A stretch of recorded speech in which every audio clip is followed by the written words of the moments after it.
All right, let's take a look at the sample files and how to set them up in line and bar chart. We'll start off with the New York temperatures. This file is set up as Data Storyteller would expect,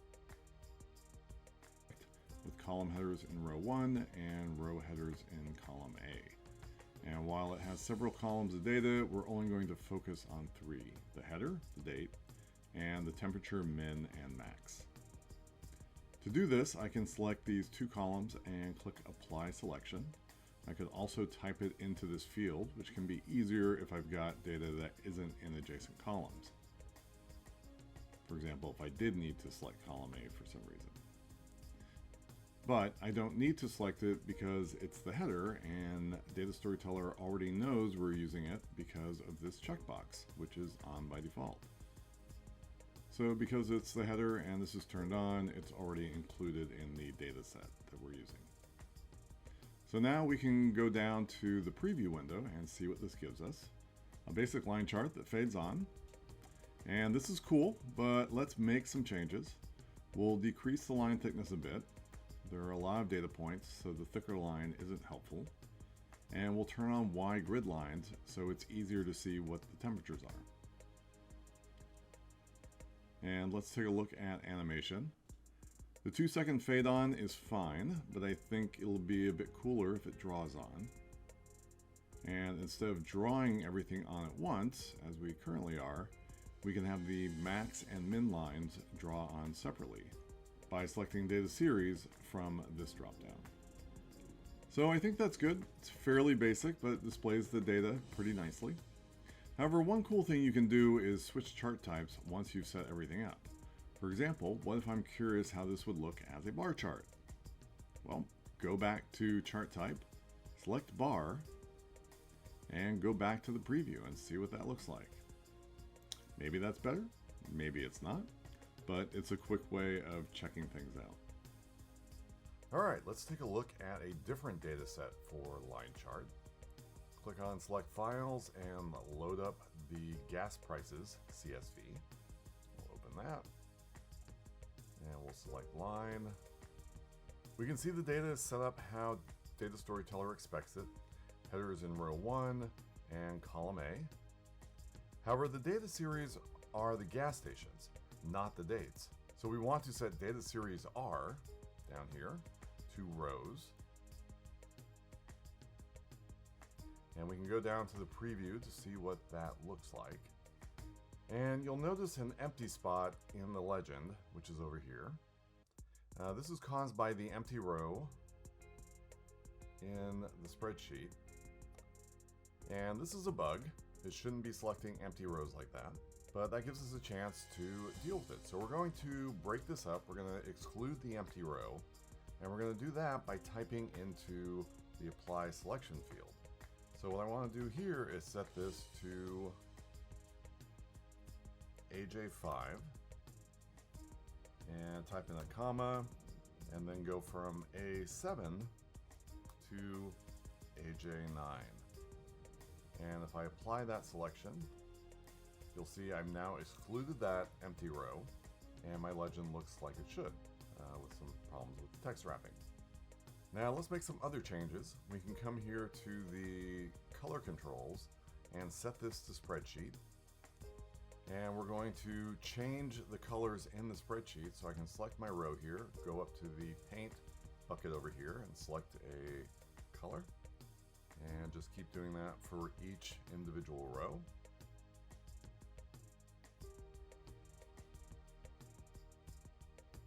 And we can see what that looks like with our new colors.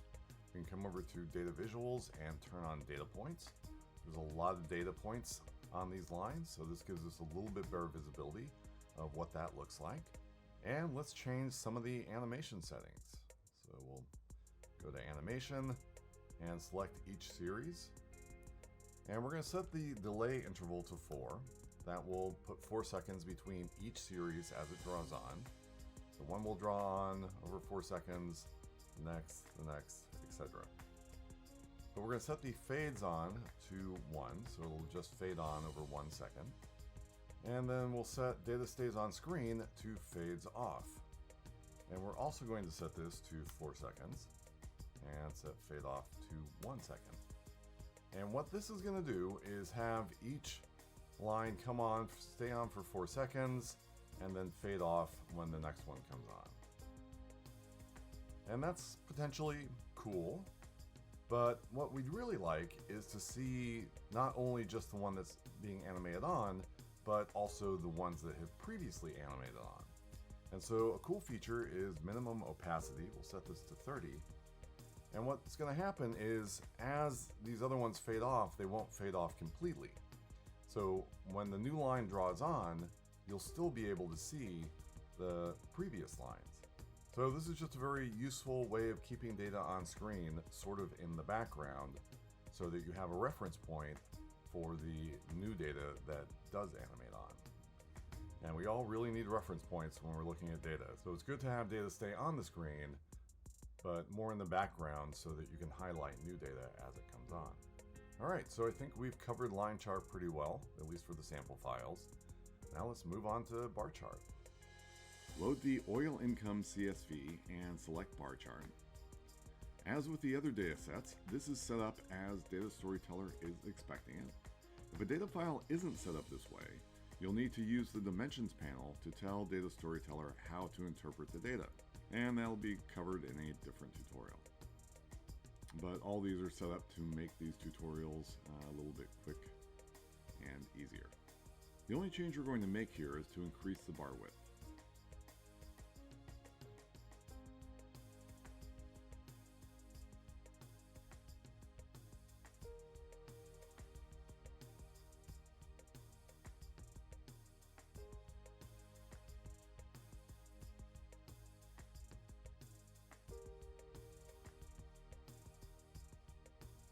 Now let's do some stuff in the plugin.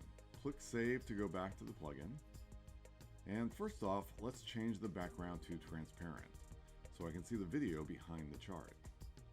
The video won't show up in the Data Storyteller app, and the app doesn't show transparency, so putting this control here in the plugin made a bit more sense. But that shows our dark video, which isn't great for the black text in the legend. So let's change that. Go back to Setup, go to Legend, and change the text colors.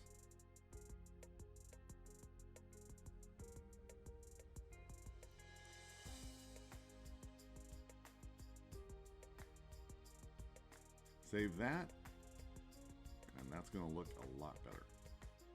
And we can now manually animate the bars on by selecting Range Columns. Setting column N to 0,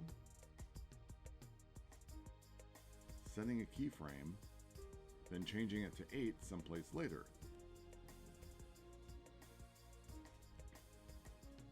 And that causes each series to animate on, which you can see here. We will be adding some additional range options soon, but this gives you an idea of how the range and filter controls work.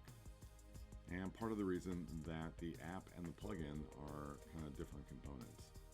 The app just makes it easier to set things up, but you need the plugin to be able to set keyframes and do a lot of animation type things within the host app. Alright, well hopefully this gives you a good starting point for setting up these files. Next we'll look in the Maps plugin and then deep dive into the Dimensions panel.